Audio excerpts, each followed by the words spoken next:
Hey, good evening, everybody. Evan Brown here again with another video.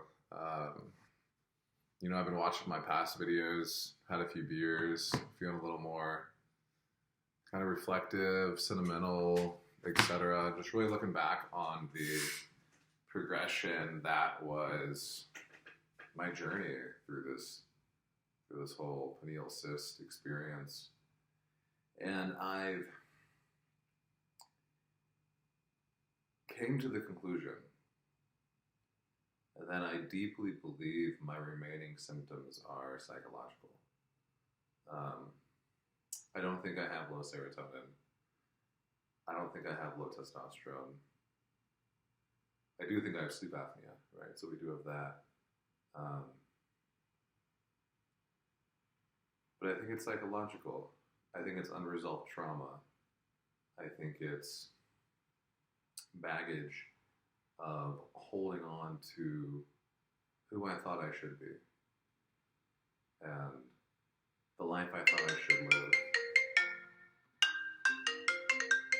Things like that. That realization is pretty eye-opening. It's pretty humbling. It's pretty inspiring, to be honest with you. Going to all these clinics, seeing all these doctors, spending all this money to not really get much out of it was a devastating process. Was a process that was arguably just as traumatic as the surgery itself was. So I'm thinking a better modality moving forward, and one I've addressed in previous videos, but this is just a little snapshot of where I'm at in September. What is it, September 20th? Yeah, September 20th, 2022. That's become more of a focal point of my life, through meditating, through long runs, through yoga nidra, through working out in the gym, really ways to de-stress, to heal, to allow myself to heal has been huge. I think for the longest time, I didn't allow myself to heal. I was under the impression that I just needed to push through.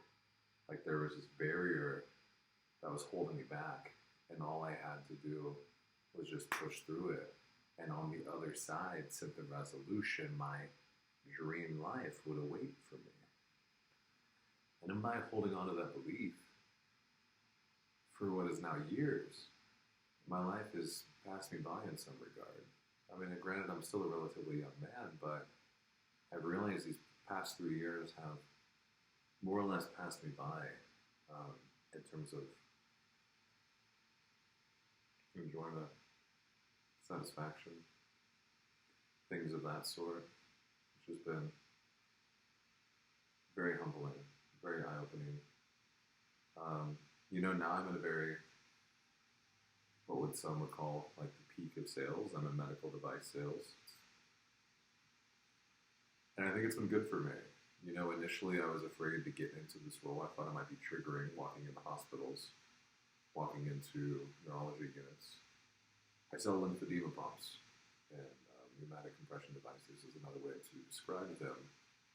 So I'm not necessarily targeting the neurologist or the neurosurgical community, but I am walking into hospitals, and shockingly enough, some clinics share the front desk with neurology. So I'm seeing all these, neurology this way signs, neurosurgery this way signs, etc. And a big fear of mine was in by seeing that it would be triggering. It would be scary. It would take me back to a place that I don't want to go, right? I don't want to relive that shit. But I think by forcing myself to do that, forcing myself to get outside of the comfort zone, forcing myself to face my triggers, forcing myself to leave that in the past, to leave the trauma in the past, to leave the holy shit, what is happening in my life in the past, has brought about immense psychological healing. Immense. And I know there's a lot of people out there who are wondering, will I ever be who I was before? You will not be who you were before. I don't believe there's any neurochemical, physiological changes that are occurring in your mind that cause you to change. There's loads of data out there that supports the idea that you can have a pinealectomy and have a on-par quality of life with the general healthy population. And if you're interested to see those studies, let me know and I'll shoot them your way. But I do think the trauma, I do think the experience, I do think the brush with death changes you. And whether you allow that to change you for the better or for the worse is entirely up to you. It is your decision to make. And at times it is a day-to-day decision. At times it is a minute-to-minute decision, right? You have to really break it down into palatable moments. We could look at it today for an example of what happened today. I was giving a presentation in front of a oncology clinic, a cancer clinic, to a cancer doctor and 2 physician assistants and about 6 or 7 nurses. And they're all sitting there eating the salads that I brought, and they were asking me my history, what happened to me. And, I told them medical sales currently. Prior to that, I was in lumber sales. Prior to that, I worked in aircraft. And prior to that, I flew aircraft. Actually, I was a pilot. And they're like, what happened to that? Why'd you get out of flying aircraft? And I told them, I was like, the nature of full transparency, which is the type of relationship I hope to have with your clinic, I had a pinealectomy. The room got silent and the topic shifted quickly. But what is important is I was true to my past. I wasn't insecure. I wasn't afraid. I was anxious, right? Anxiety is a normal human emotion. We shouldn't run from it. We should acknowledge it just like we acknowledge any other human emotion and be like, glad you're here, anxiety, welcome to the party. And move on, move forward. But am I acknowledging that in a room of physicians that were, some could say, in a judgy way, right? Because I'm a sales rep. A clinical rep is what we like to call it. It's a sales rep. Nobody to bullshit anybody. It's a sales rep. And, I could have thought, I don't want to be viewed yet less. I don't want to be viewed less intelligent, etc. Especially in a room full of physicians. Well, 3 physicians and the rest nurses, but still, medical professionals who are incredibly intelligent. I didn't care. I lived my truth. I fully embraced my life, my experiences, my past, all of the above. And that's not to say I don't still have fears. That's not to say I'm not, anxious about the long-term repercussions of what I chose to do when I was 25. But that is to say, whatever comes my way, I will be grateful for the life I've lived and be thankful that I even have a breath to take. Furthermore, the data supports that we should be fine. The studies that are out there, if you really dive into the literature, which again, hit me up, I'll send it to you, supports the idea that you'll be completely fine. I will encourage you, again, no MD, no PA, no physician here, to take melatonin. Think about it. Your melatonin maker is enough. It's gone. You should probably supplement melatonin now that your body is unable to make it itself. Very straightforward logic on that. I think you can figure it out, why that would make sense. There's really no focal point of this video. I just had the urge to make a video to share my message with you that it's going to be okay. You're going to be fine. Please see a therapist. Reach out to me. Reach out to me. I'm here to help anybody who's going through the journey and needs a friend, needs the path illuminated, or needs advice on which steps to take. I'm no expert, but I am somebody who's lived the journey.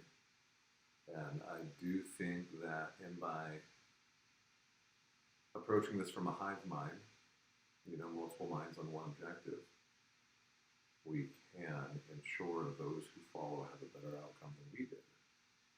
And again, I feel like I'm fine, right? There are some level of subjective symptoms that no test can quantify, which leads me to believe the psychological component, which I think is massively negated in our quest for healing, if you will. yeah, I mean that's pretty much all I have.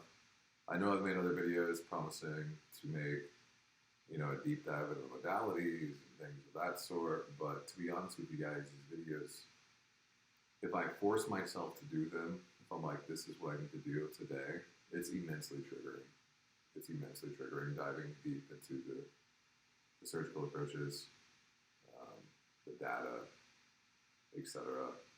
And I've spent enough of my life poring over the data, reading the same studies 15 times, looking for something else that maybe I missed, obsessing over the same clinical videos talking about the resection of the pineal gland and its pros and cons of different approaches, etc. I've spent so much of my life doing that, and it's immensely triggering for me to revisit that. So that's been the delay on that. With that being said, I do hope that one day, once I fully heal from this trauma, I can revisit that and create a video for you all, for the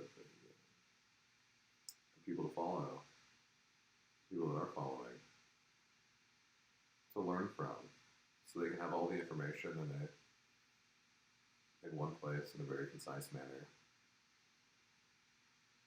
So I don't have to spend way too long diving deep in PubMed and the rabbit holes of YouTube trying to find the holy grail of the video that's going to make everything better. It's an illogical thought process, but it's a process I think a lot of people who have some severe trauma cling to, and not just neurosurgery patients. Just know that this event doesn't define you. You're still whoever you are. If anything, you're better because this happened to you. You just have to believe it. You just have to lean into it. And you just have to find a way to heal mentally. The mind is what controls us all, so the mind is what we should heal, especially following such a traumatic event. I love you all. I hope you're doing well. My inbox is open. The comment section is open. Feel free, reach out, hit me up. Guys, I'm here to help. I'm here to make this journey better for you than what it was for me. On that note, I wish you all nothing but the best, and take care.